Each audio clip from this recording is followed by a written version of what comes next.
Louvado seja o teu nome, Senhor. Nós te adoramos, nós te bendizemos. Obrigado, Pai, pela tua doce presença nesse lugar. Obrigado pelo teu Espírito Santo, que habita em nós e está entre nós. Obrigado por essa manhã maravilhosa, Senhor. Uma manhã não somente de um dia lindo lá fora, mas uma manhã de comunhão, com novas pessoas sendo recebidas na tua igreja, com abraço, com carinho, com amor. Obrigado, Jesus. Obrigado porque tu tem sido bom a cada dia. Tu tem cumprido a tua obra. Tu tem feito milagres. Tu tem feito maravilhas.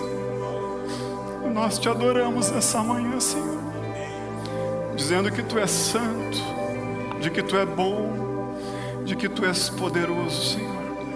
Nós te agradecemos por tudo. Conduza-se essa reunião, conduza essa ministração, sabendo que tudo é teu, Senhor. Em nome de Jesus, Pai, fala conosco essa manhã. Fala com o teu povo, Senhor, em nome de Jesus. Amém. Amém. A igreja pode se sentar, por favor. Amém. Glória a Deus. Oi, eu sou o Roger. Eu sou casado com a Sandra para sempre, minha esposa amada que tem cuidado de nós, da nossa família, dos nossos filhos. Sou pai do Isaac, de 18 anos, do Noah, de 16, da Sarinha, de 15. E essa família é um grande presente que o Senhor tem me dado logo após a minha conversão. Glória a Deus pela minha família. É engraçado a gente pensar que os filhos, cada um tem um temperamento diferente, né? O jeito deles de pensar, a forma de conduzir as coisas são muito diferentes. Aqueles que têm mais de um filho sabem como é, né? Eles são criados em uma casa com os mesmos princípios e valores, mas eles são diferentes. Um precisou de mais disciplina, outro menos, mas o interessante é que Deus cria cada um de nós com habilidades e dons diferentes. E tudo é para a glória e louvor dele. Mas eu preciso iniciar falando que eu sou um homem improvável, que foi alcançado por Jesus, transformado por Cristo e ainda continua sendo transformado. Continuo em um processo de restauração e acredito que contínuo até o final da minha vida. E eu estar falando aqui hoje é um puro milagre de Deus.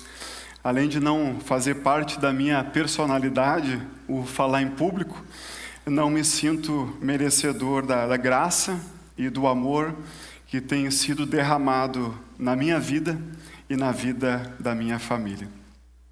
E quando eu comecei a pensar o que Deus queria que eu trouxesse hoje aqui, nas minhas orações junto com a minha esposa, eu dizia: Deus, eu não quero falar algo que venha do meu coração, mas eu quero falar algo do coração, do teu coração para o teu povo. Eu sou somente um mensageiro, era o que eu falava para Deus, um entregador. Foi então que Deus começou a ministrar na minha própria vida. E Ele me trouxe paz e testificou no coração da minha esposa também. E eu queria orar antes de iniciar, orar mais uma vez. Jesus, eu te agradeço, Pai. Obrigado pela mensagem que Tu já queimou no meu coração e é algo que tem realmente ardido no meu coração, queimado. E eu te peço, Senhor, que a manifestação do Teu Espírito esteja aqui nesse lugar.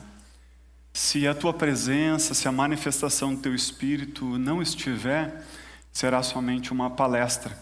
Mas eu creio, Senhor, na manifestação do Teu Espírito, do Teu cuidado e do Teu amor com cada uma das pessoas que se deslocaram para cá hoje, querendo ouvir uma palavra vinda de Ti, Pai. Eu te peço em nome de Jesus. Amém. Eu iniciei falando um pouquinho sobre os meus filhos, meu temperamento, né, de falar em público. Mas para vocês entenderem um pouco da minha personalidade, eu queria iniciar falando de algumas lembranças minhas da minha infância. Eu me lembro que quando nos meus aniversários as pessoas ligavam lá para casa, e naquela época aqueles telefonezões assim, né, de discar, e aí eu queria falar com o Roger, dar parabéns para ele, né? Eu dizia para minha mãe, né? Não, minha mãe ficava braba comigo, dizia, atende o telefone, eu não queria atender o telefone, né? E eu me lembro quando as pessoas chegavam de carro lá também, né? Meu aniversário, porque antigamente as pessoas não avisavam que iam nas nossas casas, né? Elas simplesmente chegavam.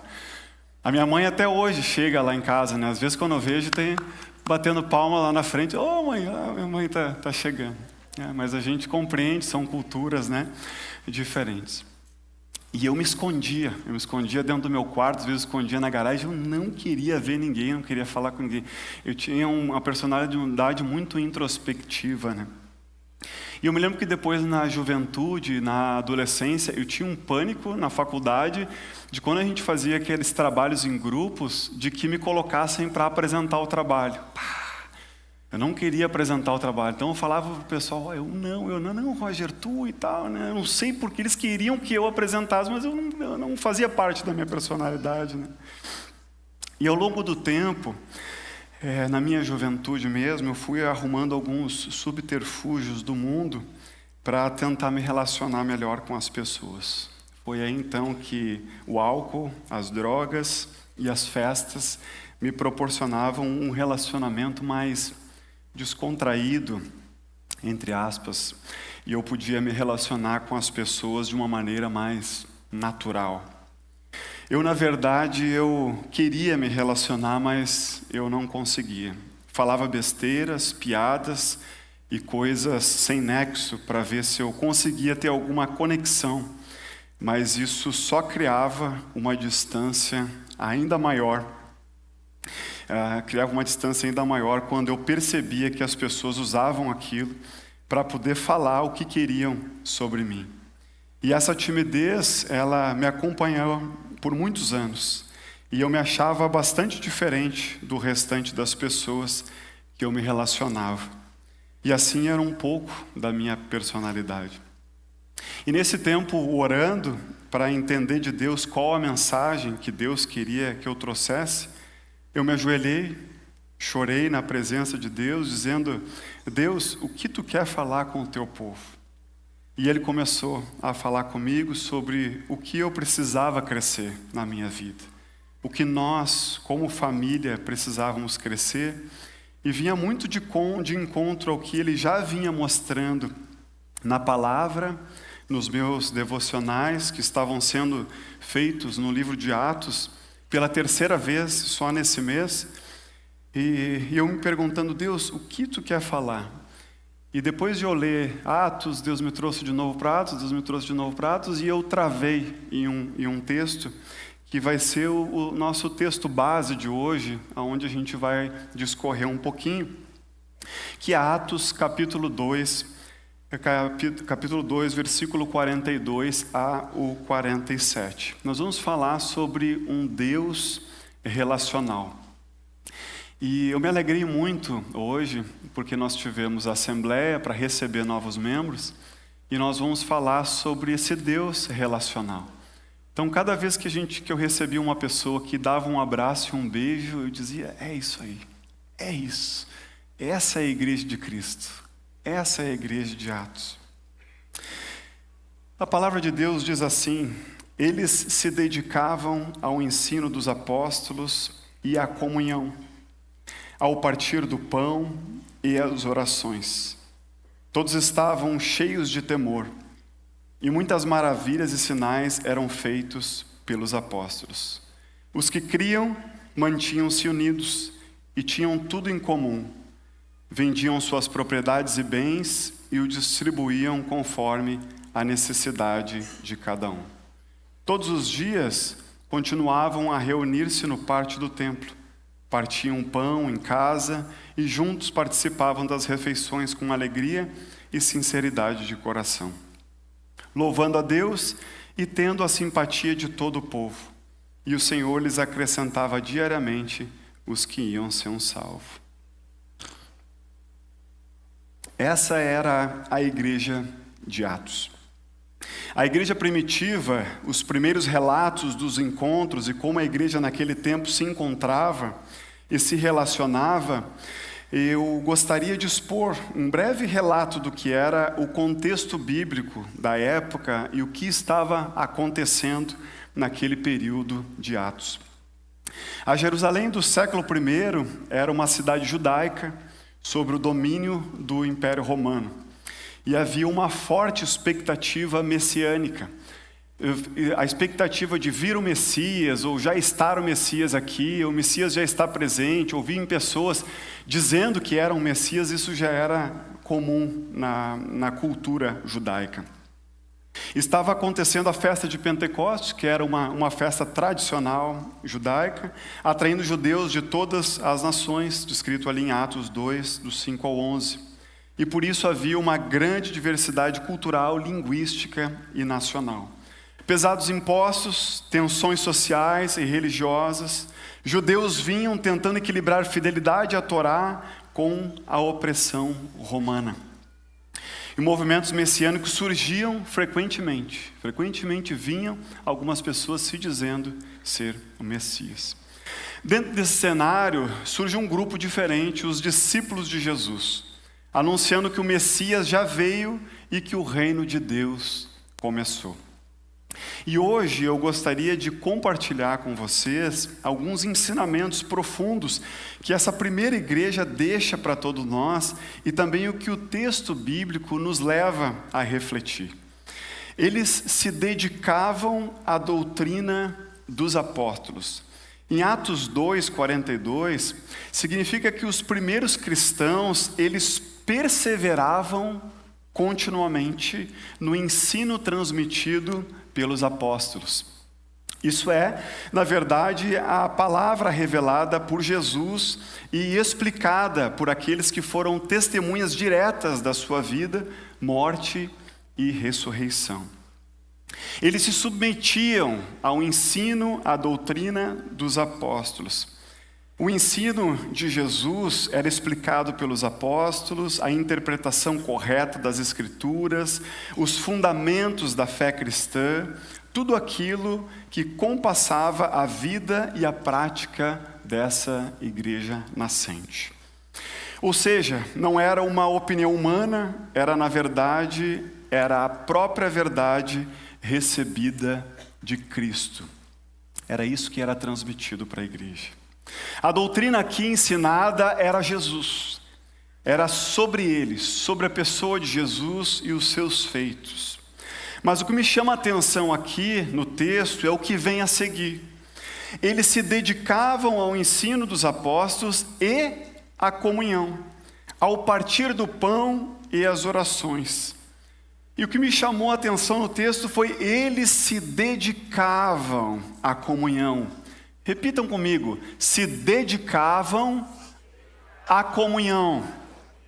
Segundo o dicionário bíblico, segundo o dicionário de português, não bíblico, dedicação é o ato de entregar-se com foco, esforço e compromisso a algo ou a alguém.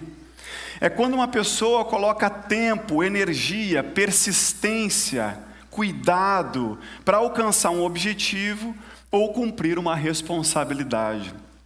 Em outras palavras, dedicação é compromisso constante com o que é importante, perseverança, mesmo quando há dificuldades, esforço focado para fazer algo bem feito, devoção a uma causa, pessoa, projeto ou propósito.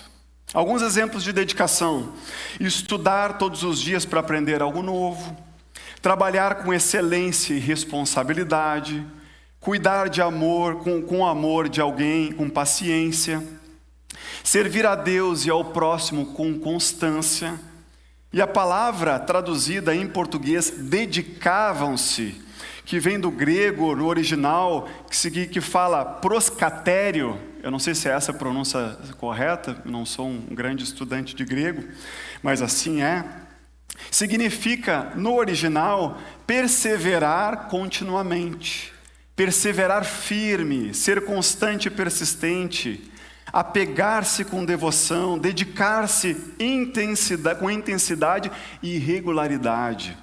A ideia aqui, dessa palavra, é comprometimento contínuo, não apenas ocasional. Eu acredito que esteja muito claro para cada um de nós aqui hoje o que é dedicação.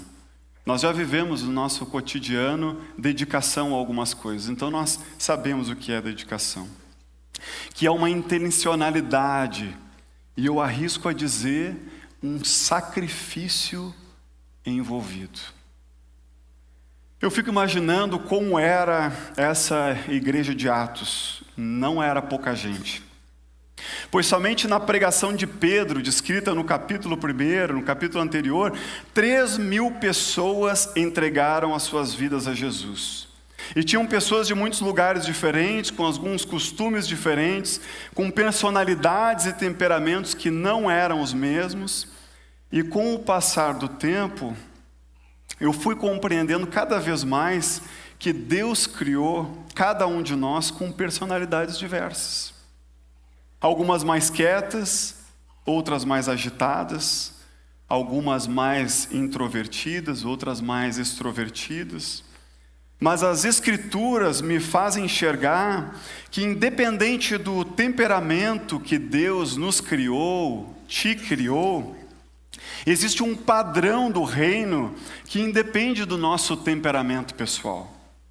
E esse padrão de Deus, do reino, ele é expresso, ele é expressado na figura de Jesus e dos seus discípulos, descrita na palavra de Deus, para que nós pudéssemos compreender e entender qual é esse temperamento, essa personalidade, essa cultura do reino. Nós sabemos que Jesus era manso e humilde, era cheio de graça e de verdade. Mas o Espírito tem me levado a dar um foco e colocar uma lupa em uma outra característica, que é de um Deus relacional. Antes de entrarmos na vida dos discípulos e da igreja de Atos, eu gostaria de te levar a conhecer um pouquinho mais de quem era Jesus. Quero te conduzir um pouquinho para a vida dele e o que a Bíblia nos relata sobre a vida do nosso mestre, a vida de Jesus. Jesus comia com pessoas. Em Mateus 9, capítulo 9, versículo 10 ao 11, diz assim: estando Jesus à mesa na casa de Mateus, muitos publicanos e pecadores vieram e entraram para jantar com ele e os seus discípulos. Em Lucas 19, 5 ao 7, na casa de Zaqueu, Jesus disse: Zaqueu, desce depressa, pois hoje me convém ficar na tua casa. Jesus entra na casa de alguém rejeitado e tem comunhão com ele. Jesus era próximo de amigos. Em João 12, do 1 ao 2, na casa de Lázaro, Marta e Maria fizeram-lhe ali uma ceia. Marta servia e Lázaro era um dos que estavam à mesa com ele. Jesus tinha amizades íntimas e convivia com eles em casa. Jesus se relacionava com as pessoas marginalizadas. Em João 4, do 7 ao 27, a mulher samaritana, Jesus conversa longamente com uma mulher considerada rejeitada pela sociedade e lhe revela verdades espirituais profundas. Em Marcos 1, do 40 ao 41, o leproso. Jesus, movido de grande compaixão, estendeu a mão e tocou nele. Jesus se aproximava fisicamente de alguém excluído. Jesus participava de festas e de eventos sociais públicos. Em João 2, do 1 ao 2, as bodas de Caná. Jesus e seus discípulos também foram convidados para o casamento.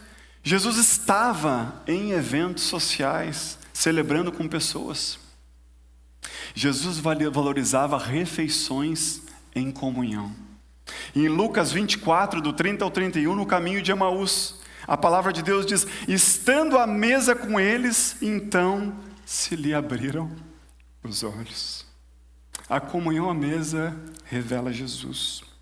Em Lucas 22, do 14 ao 15, a última ceia, a palavra de Deus diz: tenho desejado ansiosamente comer essa Páscoa com vocês. Jesus expressa desejo de sentar-se à mesa com os seus discípulos. Ele caminhava e conversava com vínculos. Em Marcos 3, do 13 ao 14, a palavra diz: chamou para si aqueles que ele quis para estarem com ele.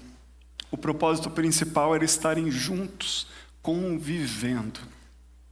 Jesus se compadecia das multidões. Em Mateus 9:36, a Bíblia nos relata: vendo ele as multidões, teve grande compaixão delas. Seu relacionamento não era distante, ele sentia e se importava com as multidões. Jesus acolhia crianças. Em Marcos 10, do 13 ao 16, a Bíblia nos diz: tomando-as nos braços, as abençoava. Um gesto de proximidade e relacionamento. Os evangelhos nos mostram claramente que Jesus comia com pessoas, visitava casas, formava amizades, acolhia excluídos, participava de festas, caminhava e convivia diretamente com o povo, demonstrava compaixão profunda, e isso revela um Jesus relacional, acessível, próximo e cheio de amor. E o que a palavra de Deus nos revela nestes textos é uma personalidade do reino e não humana. Tenho a convicção de que Deus criou cada um de nós de uma forma diferente para a honra e glória dele. Mas a expressão perfeita é Jesus. E quando eu olho para Jesus e as suas escrituras, eu busco nele a referência para a minha vida. Jesus é a nossa referência. Ao longo de algumas semanas, o Espírito tem me mostrado e me atentado a algo que tem acontecido no nosso meio. E os meus olhos têm se voltado para isso e creio que o Senhor quer falar algo para a sua igreja hoje. Mas antes de eu começar a falar, eu quero falar sobre o meu temperamento, sobre as lutas que eu tenho vivido. E Deus tem me chamado para estar mais em comunhão. Há mais ou menos 3 anos, nós orávamos a Deus para fazer uma reforma na nossa casa, para recebermos pessoas, e pela graça de Deus, Ele nos concedeu. Depois tínhamos o sonho de colocar uma mesa de 10 lugares, e Ele nos deu. E o Senhor tem me feito uma pergunta: onde estão as pessoas? Hoje, nós temos como família o privilégio de ter uma célula na nossa casa. Mas Ele tem falado que não é sobre casa grande, não é sobre uma mesa grande, mas é sobre comunhão e sobre uma personalidade do reino expressa em Jesus. O que tenho observado em aconselhamentos e convívio com alguns irmãos, eu tenho percebido são pessoas que até vêm na celebração, participam de alguma atividade da igreja, esporadicamente fazem algum curso, vão aos seus trabalhos, são pessoas ativas e envolvidas na sociedade, mas não convivem com os seus irmãos da igreja, não estão conectados com o corpo de Cristo. E quando existe algum convívio, ele é muito seletivo. Não tem o costume de se relacionar com a igreja, não abrem a sua agenda para convidar pessoas e se assentarem à sua mesa, não marcam de se encontrarem, de saírem juntos para tomar um café, e muitas vezes com a justificativa de que a correria está grande. Infelizmente, o tempo em comunidade, tempo de mesa, convívio com outras pessoas tem sido cada vez menor. Não só na igreja de Cristo, mas no mundo como um todo. Segundo um dado da World Health Organization, para nós aqui mais conhecida como OMS, cerca de 1 em cada 6 pessoas no mundo relata sofrer de solidão ou isolamento social. A OMS ressalta que a conexão social, ou seja, ter laços reais de convivência, é tão essencial à saúde quanto os aspectos físicos ou mentais.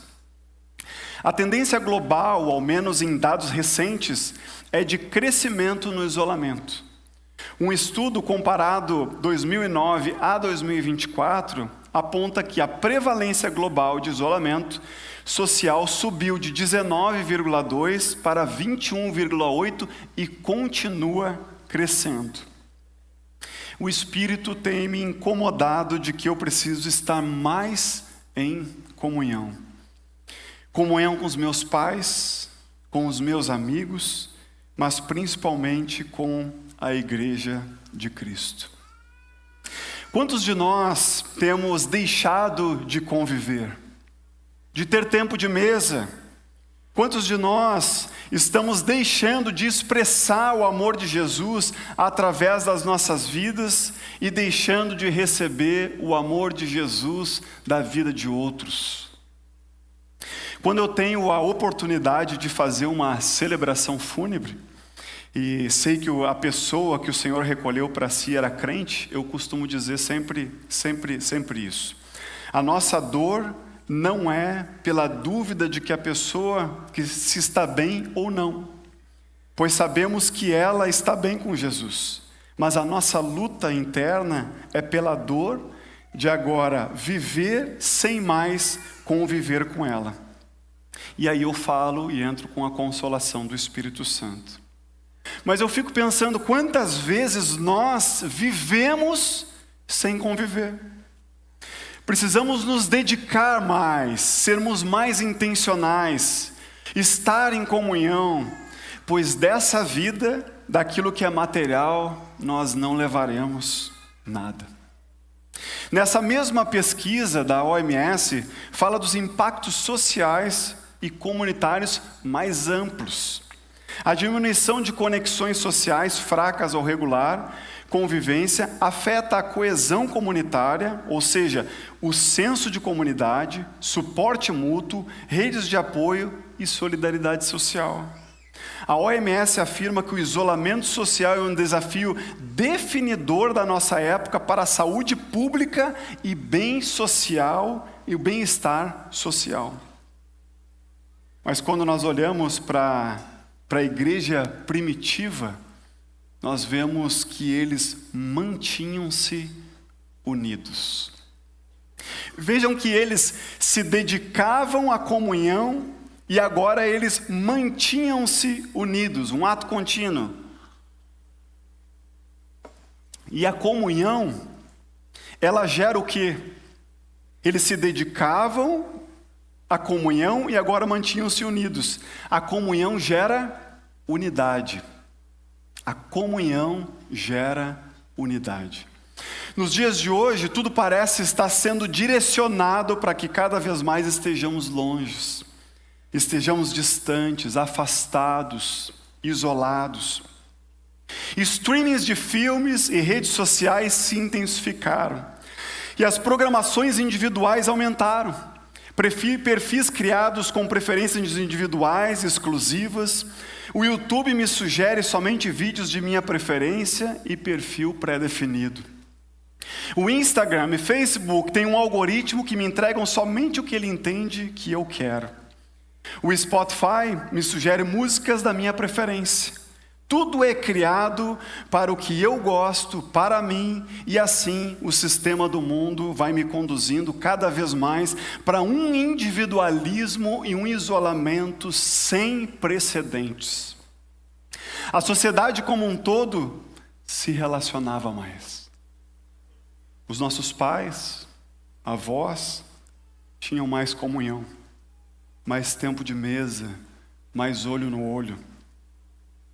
Aproximadamente 8 anos atrás, quando um pastor americano nova-iorquino veio nos visitar, ele nos contou uma história de um homem que foi encontrado morto em seu apartamento no subúrbio de Nova York. Mas o intrigante foi que os amigos e parentes só se deram conta porque os vizinhos começaram a sentir um mau cheiro muito forte vindo do andar de cima. E quando chamaram a polícia, descobriram que esse homem já havia morrido há mais de 3 meses. E ao perguntarem para as pessoas que o conheciam, ninguém havia se dado conta ou tinha se dado falta dele. Que triste. Essa é uma história real em um país que já vive essa realidade há muitos anos. Essa história nos contou há 8 anos atrás. O consumo de coisas para casa tem aumentado, mas para o seu bem-estar pessoal e não coletivo. Quero preparar o meu canto, o meu refúgio. A paciência em ouvir a dor ou celebrar a alegria do outro se esgotam muito fácil, com um nome bonitinho de a minha bateria social se esgotou. E isso tem refletido para cônjuges e para os filhos. Com o isolamento, tentamos fugir dos problemas e dos conflitos, mas não nos damos conta que nos tornamos presas fáceis para o diabo, longe do rebanho. Uma estratégia antiga do Satanás: separar, isolar e abater. Em Provérbios 18, 1, diz: quem se isola busca interesses egoístas e se rebela contra a sensatez. Eu vou passar aqui algumas consequências do individualismo e da falta de comunhão para que a gente possa fazer um paralelo. São diversos os problemas, mas eu quero falar de 3 principais, que são os que mais têm gritado dentro de mim e que o Espírito tem me colocado os olhos para que a gente possa dar um holofote hoje. Pornografia, jogos de azar e uma preocupação excessiva com a imagem. Nunca na história se viu um consumo tão grande de pornografia no Brasil e no mundo. Uma indústria que tem faturado bilhões de dólares a cada ano tem glamorizado o sexo ilícito. Entre muitas mulheres, o falar de se prostituir não traz mais peso algum, pois agora elas são do job. Para quem não sabe, job é uma palavra usada para meninas que se prostituem virtualmente ou presencialmente. Jogos de azar online têm sido o novo vício de jovens, chegando até as pessoas mais idosas. Jogo do tigrinho, bets, cassinos online, roletas e outros meios eletrônicos e presenciais estão empobrecendo a população, trazendo descontrole emocional, dependência e perdas muitas vezes irreparáveis. E eu vou passar aqui alguns dados dos impactos econômicos no Brasil e na nossa cidade. Um estudo chamado A Saúde dos Brasileiros em Jogo estima que os jogos de azar e apostas online geram um prejuízo social e econômico em cerca de 38 bilhões de reais por ano. Esse valor inclui gastos como suicídio, transtorno mentais, tratamento médico para depressão, desemprego e afastamento do trabalho. Custos com sistema de saúde, segurança pública e perda de moradia. Os autores observam que os impactos ultrapassam de longe a arrecadação tributária do nosso país, sugerindo um custo líquido elevado para a nossa sociedade. Uma pesquisa da CND-SPC no Brasil, em parceria com a Off-Wise, revelou que 39 milhões de brasileiros apostaram online no último ano. Um número muito expressivo de consumidores. 19% dos apostadores admitiram ter gastos que comprometeram a sua renda familiar, o que representa cerca de 7,5 milhões de pessoas. Gente, pasmem, nós estamos vivendo uma epidemia nessa área. 41% disseram ter cortado gastos essenciais como lazer e consumo para continuar apostando. 17% deixaram de pagar pelo menos uma conta por causa de apostas, impactando finanças básicas da família. Esses dados mostram que o hábito de apostar pode diretamente reduzir recursos disponíveis para as despesas essenciais e aumentar drasticamente o risco de endividamento. Muitas vezes, nós estamos vivendo no meio disso e achando que é comum, e achando que é normal. É uma brincadeira com o filho, é com o parente, com um amigo. Mas esses dados nos mostram a epidemia que nós estamos vivendo. Uma preocupação excessiva com a imagem. O visual ganhou protagonismo. Os filtros sendo aplicados em fotos e vídeos não constrangem mais ninguém. Aliás, cada vez mais as pessoas estão fazendo procedimentos estéticos para ficarem mais parecidas com os filtros que têm usado. O visual tem sido tão forte que alguns sociólogos têm falado em uma era onde as pessoas precisarão reaprender a ouvir e ler, pois estamos perdendo o hábito de usar outros sentidos. Estamos alimentando somente do que vemos.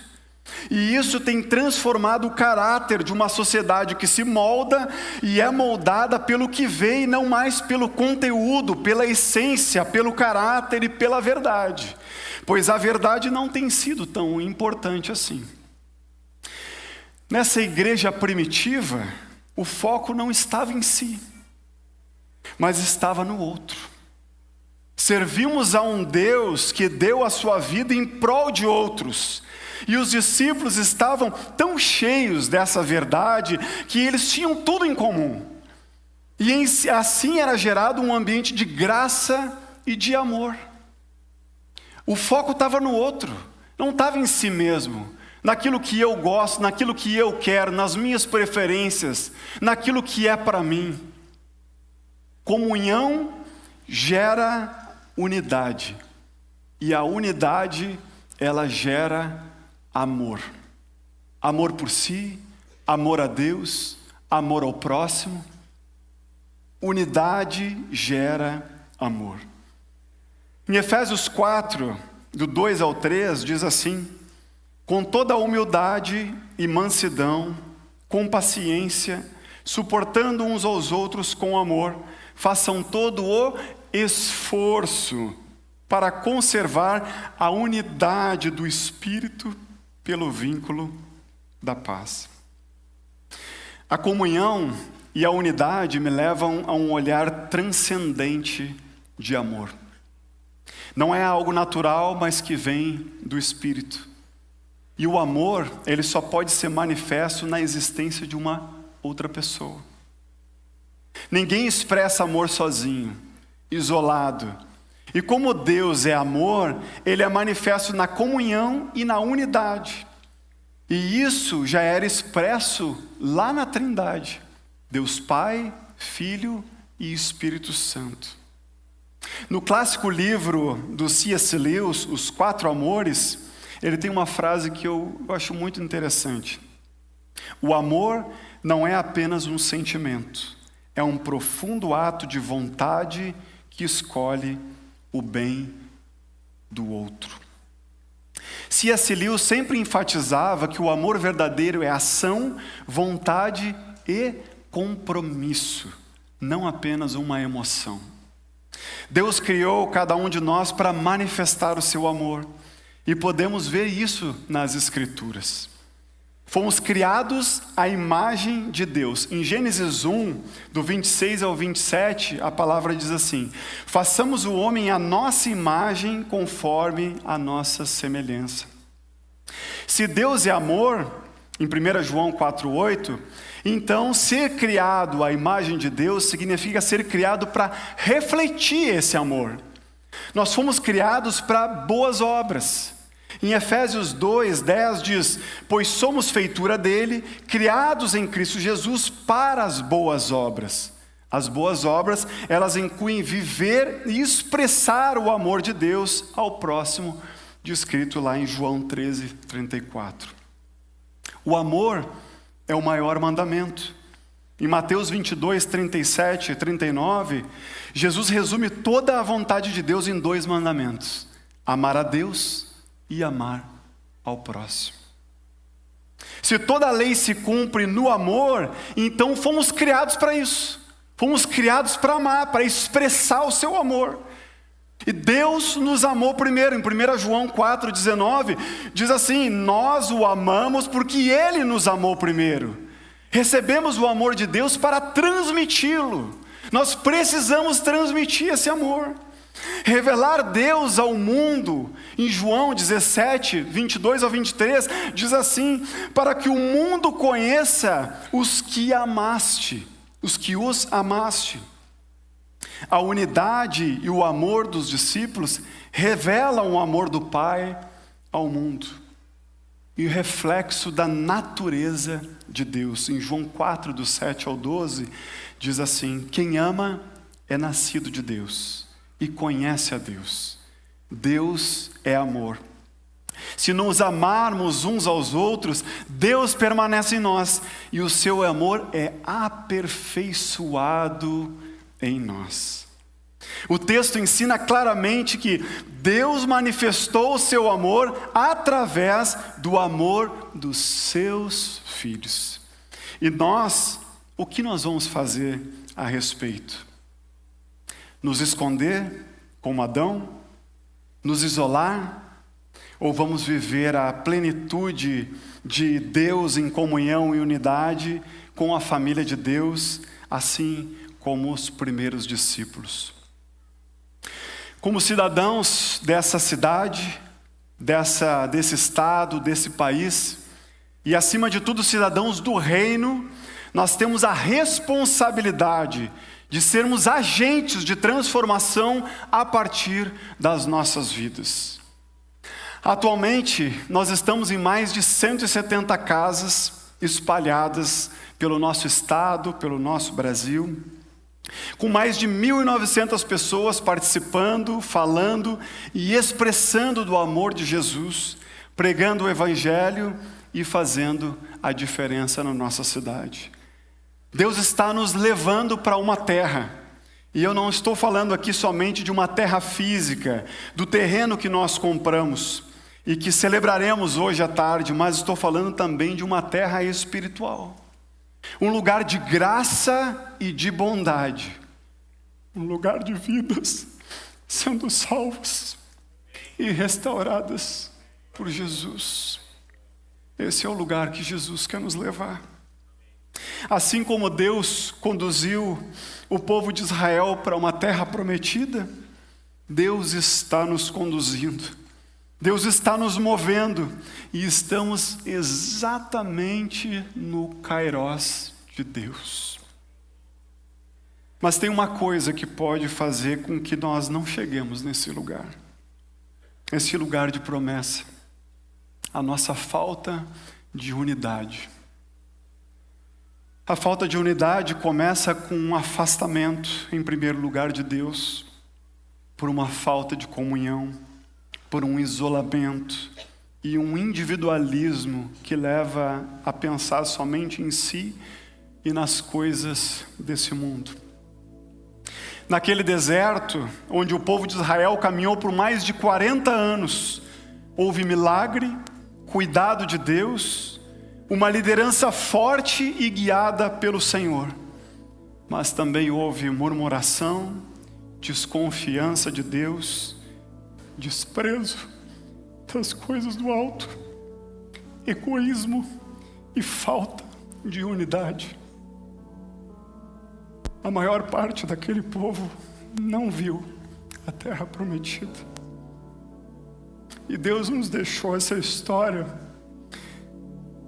para que possamos olhar para trás e fazermos diferente. Aprendermos com os erros e acertos dos nossos irmãos. Que possamos ser mais como aqueles primeiros discípulos, que se alegravam juntos, oravam juntos, partiam pão, mantinham-se unidos e tinham tudo em comum. Eu não sei como está a sua vida hoje, o que você tem vivido ou como tem vivido. Mas se você esquecer da mensagem de hoje, não se esqueça que comunhão gera unidade e unidade gera amor. Existe alguma falta de amor, sabe, na tua vida, com a tua família, no meio dos teus filhos, ou relacionamento com a tua esposa? Talvez esteja faltando comunhão, talvez esteja faltando unidade, e tudo isso gera amor. Deus nos criou para andarmos juntos, Deus não nos criou para andarmos divididos, separados. Isso é uma estratégia satânica, diabólica, e que a igreja de Cristo não viveu naquela primeira igreja primitiva, e nós não precisamos viver isso hoje. Minha resolução pessoal, o ano de 2026, nós já estamos em dezembro, hoje é dia 14, quase do meio para o final do ano. A minha resolução pessoal, ela vem a partir do que Deus ministrou no meu coração, quando me deu essa mensagem. Que me peguei sendo levado pela minha personalidade e pelo meu temperamento, evitando estar com pessoas importantes na minha jornada, como os meus pais, meus irmãos e com o corpo de Cristo. Mas hoje eu saio daqui entendendo, independente do meu temperamento, independente do meu temperamento pessoal, existe uma cultura do reino expressa na figura de Jesus e nos seus discípulos. E eu quero isso para a minha vida. Tem uma frase de um teólogo suíço, Karl Barth, que ele diz assim: o pregador, ele deve pregar com a Bíblia em uma mão e um jornal na outra. Barth, ele queria dizer que a pregação deve estar profundamente enraizada nas Escrituras, mas também deve ligar com o mundo real, com aquilo que está acontecendo na sociedade, um jornal na outra mão. Jesus é a nossa referência de comunhão, unidade e amor.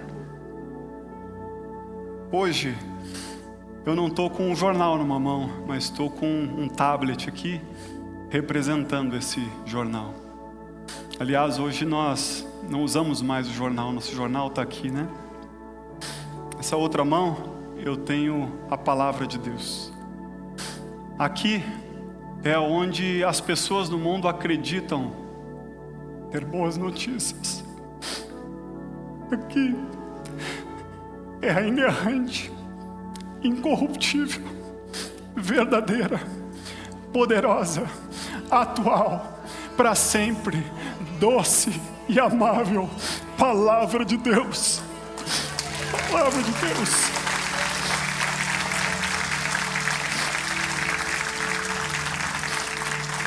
Vou pedir que a igreja fique de pé, por favor.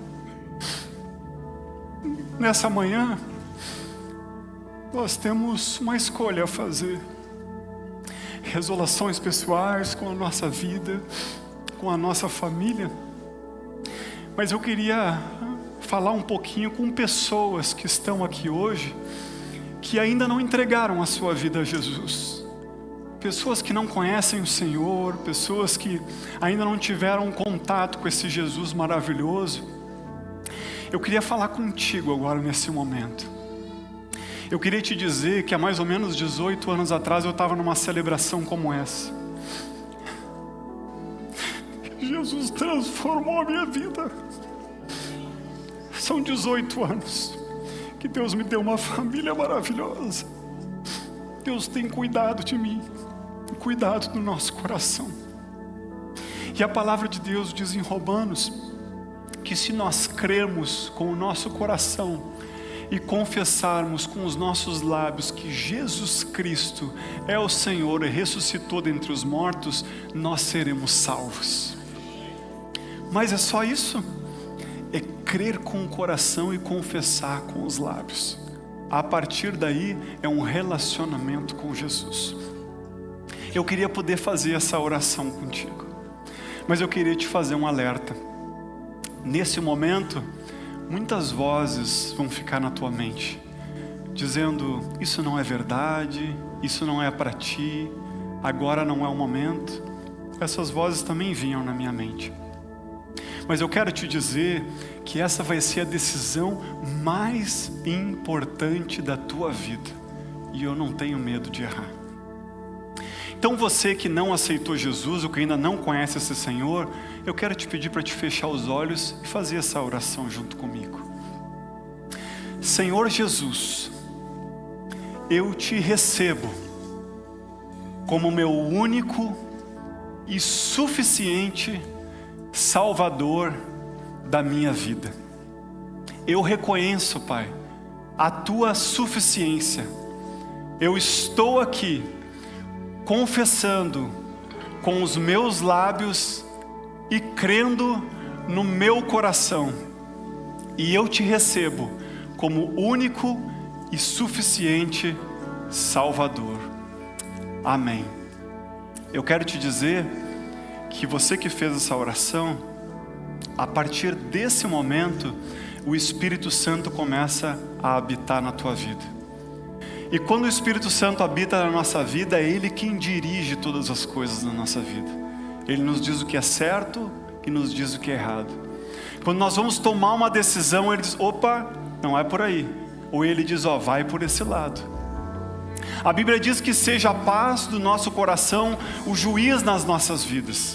E é Ele que discerne todas as coisas e vai conduzindo as nossas vidas. A partir de hoje, a sua vida é conduzida por Cristo, é conduzida por Jesus. Eu quero saber quantos fizeram essa oração comigo. Levantem a mão, por favor. Glória a Deus, amém, aleluia, aleluia, amém.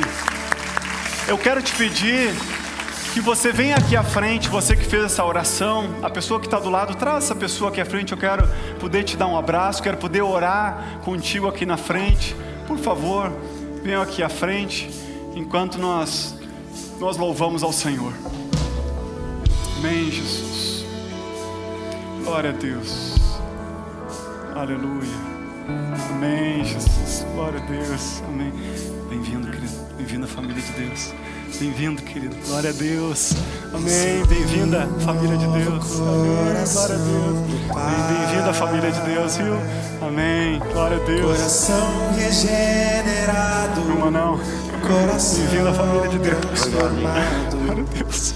Coração que é inspirado. Bem-vinda, família de Deus. Amém. Glória a Deus. Amém.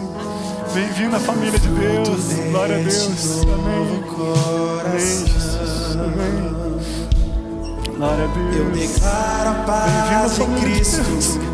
Te abençoo, meu irmão. Preciosa é a nossa comunhão. Somos corpo e assim bem ajustado.